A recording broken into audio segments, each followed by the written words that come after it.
اب باقاعدہ جو مقالہ پیش کریں گے وہ ڈاکٹر ذاکر خان ذاکر صاحب. ذاکر صاحب جو ہے وہ جتنے اچھے اشعار کہتے ہیں اتنی اچھی ان کی نثر بھی. اور ہم لوگ تو اس طرح ایک دو جملے لا کے کام چلا لیتے ہیں، لیکن یہ باقاعدہ جسے کہتے ہیں اور بہت ایک ایجوکیٹ پرسنالٹی ہے، بہت محنت کرتے ہیں. میں ذاکر خان ذاکر صاحب سے درخواست کروں گا کہ وہ مقالہ پیش کریں.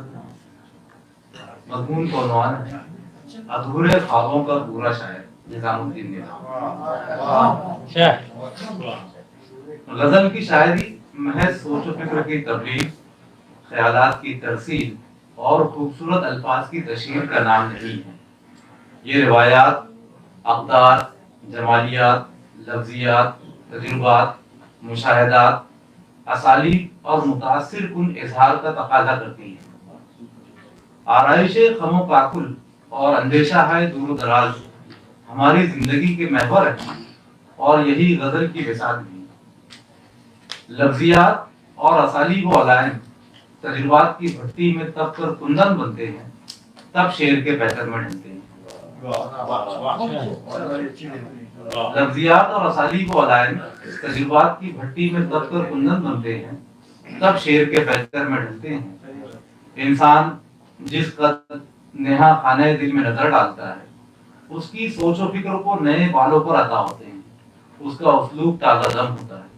ان خطوط پر غور کریں تو نظام الدین نظام کی شاعری احساسات، تجربات، اسالیب و علائم کا خلاقانہ اظہار معلوم ہوتی ہے.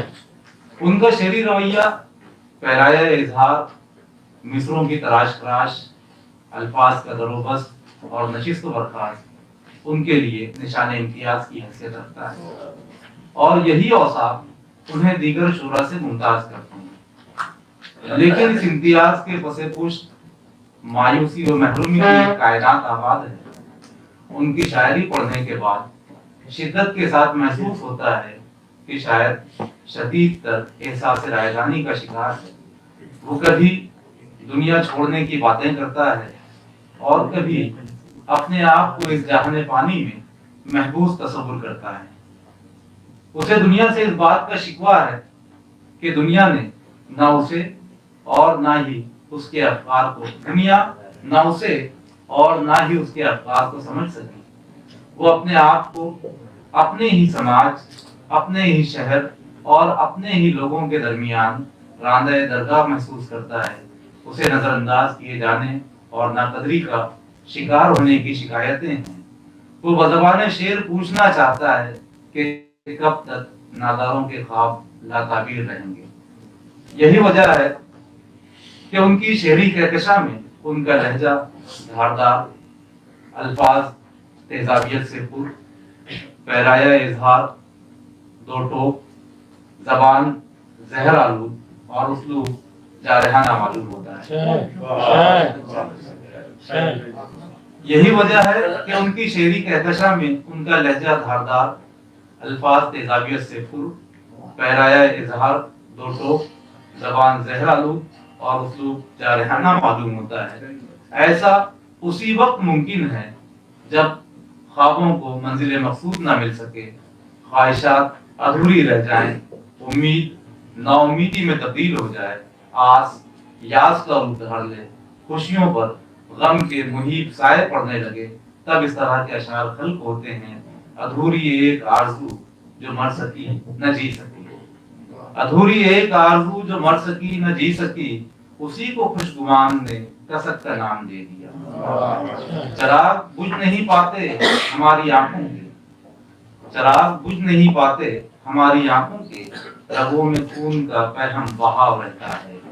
یا یادوں کے دائرے ہیں، یادوں کے دائرے ہیں نہ وہ گردش خیال، پیشے نظر ہے ذات کا محور دھواں دھواں، اور جذبے شعور خواب نظر شاعری نظام، جذبے شعور خواب نظر شاعری نظام، دا حاصلی کے دشت کے منظر دھواں دھواں. مایوسی اور محرومی جب حد سے سوا ہو جائے تب شخصیت میں دو طرح کی تبدیلیاں واقع ہوتی ہیں. انسان یا تو گمنامی کے غار میں مقید ہو جاتا ہے یا پھر اپنے گرد و پیٹ سے بے نیاز ہو کر اپنی ذات پر غور و فکر کرنے لگتا ہے، اور یہیں سے اسے اپنی شخصیت کا ادراک اور اپنی حقیقت کا اندازہ ہوتا ہے۔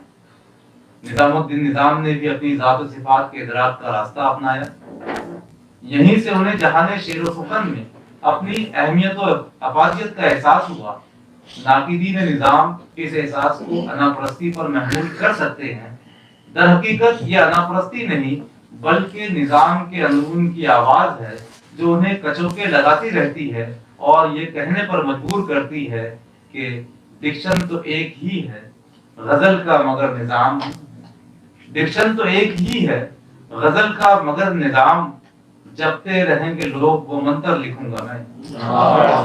ڈکشن تو ایک ہی ہے غزل کا مگر نظام، جپتے رہیں گے لوگ وہ منتر لکھوں گا میں گرا تو خاک سی اڑنے لگی رن میں نظام، میں گرا تو خاک سی اڑنے لگی رن میں نظام، اور ہوائے نا امیدی سب بسب آنے لگی، زمانے بھر کو سناتے نہیں غزل اپنی، زمانے بھر کو سناتے نہیں غزل اپنی، نظام رائے گا اپنا ہنر نہیں کرتے، اور ایک چنگاری نے اپنے آپ کو منوا لیا، ایک چنگاری نے اپنے آپ کو منوا لیا، جل گئی کشتی سمندر ہاتھ مل کر رہ گیا۔ نظام الدین نظام کو اپنی اہمیت کا بخوبی احساس ہے، لیکن یہ ان کی منکسر المزاجی ہے کہ اپنی شناخت کر لینے کے باوجود وہ بارہا اپنے آپ کو رد بھی کرتے ہیں۔ یہ عمل ہر کس و ناقص کے بس کی بات نہیں، اس کے لیے اپنے آپ پر یقین، آگے بڑھنے کی دھن اور خوب سے خوبتر کی جستجو درکار ہوتی ہے۔ نظام کہتے ہیں ہم ایسے کم نصیب بھی شہر سخن میں ہیں، ہم ایسے کم نصیب بھی شہر سخن میں ہیں، شہکار ایک غزل نہ کہی 30 سال میں، یا غزل کہنا نظام اپنے لیے مشکل نہیں لیکن، غزل کہنا نظام اپنے لیے مشکل نہیں لیکن، جسے سب شعر کہتے ہیں بڑا دشوار ہے بھائی، اور غالب کے بعد اردو غزل مر گئی نظام، غالب کے بعد اردو غزل مر گئی نظام، مردے کا ایسا کون سا منتر کروں گا میں۔ نظام الدین نظام کے اشعار میں یقین و اعتماد کی فضائیں کوٹ کوٹ کر بھری ہوئی ہیں۔ یہ یقین و اعتماد شاعر کی ذات، اس کی شخصیت اور اس کی ذہنی بالغگی کی عکاسی کرتے ہوئے اعلان کرتا ہے کہ شاعر نہ ہی حالات سے خائف ہے اور نہ ہی اسے اپنے آپ کی فکر ہے۔ اس کے برعکس وہ اپنی دنیا میں اپنے اصول، اپنی سوچ، اپنے یقین و اعتماد کے ساتھ زندہ رہنا چاہتا ہے۔ نظام کہتے ہیں آندھی کو اوڑھ دوں گا ضرورت پڑی اگر، آندھی کو اوڑھ دوں گا ضرورت پڑی اگر، تپتی ہوئی چٹان کو بستر کروں گا میں، اور لوگوں کو ایک شام دکھاؤں گا معجزہ، لوگوں کو ایک شام دکھاؤں گا معجزہ، سائے کو اپنے قد کے برابر کروں گا میں۔ یا کبھی وہ کہتے ہیں اور کھلنے ہیں ابھی حسن غزل کے اسرار، اور کھلنے ہیں ابھی حسن غزل کے اسرار، میرے لہجے کو ابھی اور جمع ہونا ہے۔ نظام نے ایسے اشعار بھی خلق کیے جن سے بے شمار معنی پھوٹتے ہیں۔ وہ کہتے ہیں دھوپ برسات کے تیروں سے نہیں بچ سکتی، ابر کے وار سے سورج کا سنبھلنا مشکل۔ اس شعر میں دھوپ، برسات، سورج کثیر المعانی الفاظ ہیں۔ قاری اپنی فہم و فراست کے مطابق اس کی تفہیم کر سکتا ہے۔ نظام کی شاعری میں اس طرح کے بے شمار کثیر المعانی اشعار دیکھے جا سکتے ہیں۔ نظام الدین نظام کی شاعری کا ایک خاص وصف یہ بھی ہے کہ وہ الفاظ کو کسی تاکید لفظی کے بغیر نہایت ہی سادگی اور صفائی کے ساتھ اس طرح رکھتے ہیں کہ اس پر نثر کا گما ہونے لگتا ہے اور ایک عام قاری بھی بآسانی انہیں سمجھ سکتا ہے۔ انہیں عام فہم، سادہ، سلیس اور آسان زبان استعمال کرنے پر قدرت حاصل ہے۔ وہ سادہ نظر آنے والے الفاظ میں گہری معنویت پرو دیتے ہیں۔ ان کی شاعری میں سادگی، سلاست کا عنصر کافی زیادہ ہے۔ شاعری میں اس طرح کے انداز بیان کو سہل ممتنع سے تعبیر کیا جاتا ہے۔ ان کے بیشتر اشعار سہل ممتنع سے عبارت ہیں۔ مثلا وہ کہتے ہیں وقت بھی